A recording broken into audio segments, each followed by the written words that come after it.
C'est bon à savoir, avec ce matin les prix de l'électricité qui vont augmenter plus 10% a priori début février. Alors comment faire face à ça? Nous sommes avec Sylvain Lefaleur qui est directeur et cofondateur d'Hellowatt. C'est une plateforme qui a été créée pour essayer de faire suivre et de s'adapter au mieux pour la transition énergétique, notamment des logements. Bonjour Sylvain Lefaleur. Bonjour. Bon, quelles vont être les conséquences de cette augmentation là pour les foyers? Bien, du coup, c'est une hausse du prix de l'électricité de plus 10% TTC, qui s'ajoute quand même à deux hausses précédentes qu'il y a eu donc l'année dernière au 1er février de 15%, puis de plus 10% cet hiver. Donc on est vraiment dans un moment de hausse particulièrement importante. En 12 mois, ça fait une hausse de 40% en cumulé. Et c'est effectivement des niveaux jamais vus en France d'augmentation. Donc l'impact pour les particuliers il va être important. Cette hausse 10%, tout dépend en fait de sa consommation. Une maison qui est chauffée à l'électricité va pouvoir avoir une hausse de l'ordre de 300 € supplémentaires, et des logements non chauffés à l'électricité plutôt entre 50 et 100 €. Ouais, c'est ça. Bon, alors comment faire face à cette augmentation? Qu'est-ce que vous pouvez préconiser, recommander? Alors effectivement, il y a plusieurs choses qu'on peut faire, et notamment il y a cette augmentation cumulée à d'autres, et c'est effectivement intéressant de prendre des actions puisque on a une augmentation importante. On va plutôt rester avec un niveau de prix de l'électricité haut. Alors ce qu'on peut faire, la première chose, c'est de jouer sur le prix. On peut comparer les fournisseurs d'énergie. Aujourd'hui, il y a d'autres offres que le tarif réglementé d'EDF. Et on peut trouver des offres à moins de 15% par rapport au tarif réglementé d'EDF, donc c'est assez significatif. En tout cas, c'est supérieur à la hausse à venir. Ensuite, il faut surtout jouer sur sa consommation pour réduire ta facture de façon pérenne. Et donc là, c'est tout ce qui va être rénovation énergétique.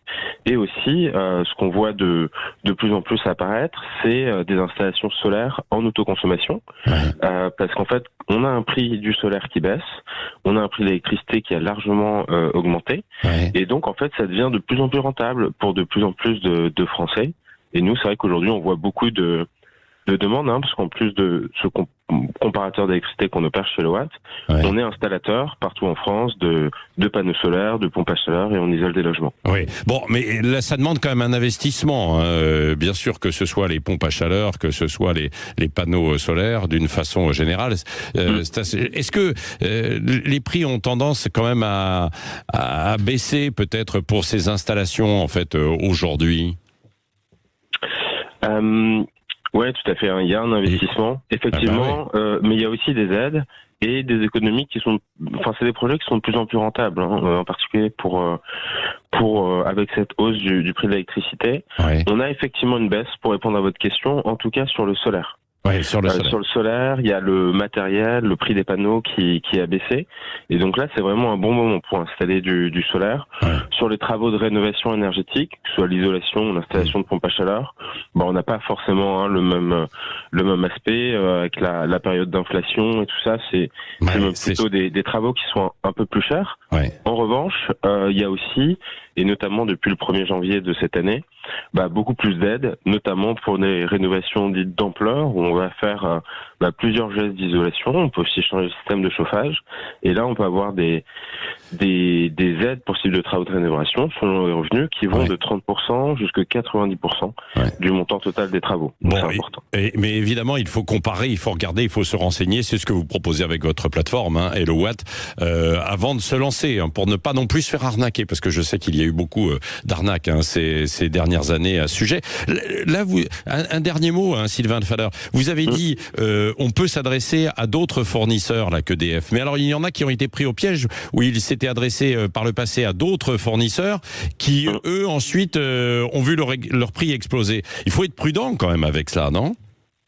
Oui, tout à fait. D'où le fait de bien comparer les fournisseurs et de regarder aussi l'historique du fournisseur. Il y a eu effectivement des comportements de un ou deux petits fournisseurs de ce type-là, qui d'ailleurs ont aussi quelques actualités en ce moment, quelques choses à régler, mais c'est quand même marginal sur le marché.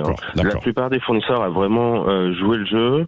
Ils ont proposé, ils n'ont pas augmenté leur prix pour les particuliers. De toute façon, un particulier, on n'est pas engagé avec son fournisseur d'énergie. Donc si le prix change, on peut toujours reprendre une autre offre plus compétitive. Bon, allez Et voir peut-être allez voir sur HelloWatt, sur la plateforme. Merci pour comparer effectivement tout ça. Merci Sylvain Lefaleur d'avoir été avec nous ce matin sur Sud Radio à ce sujet les prix d'électricité donc qui continuent quand même de flamber. Il est 6h55.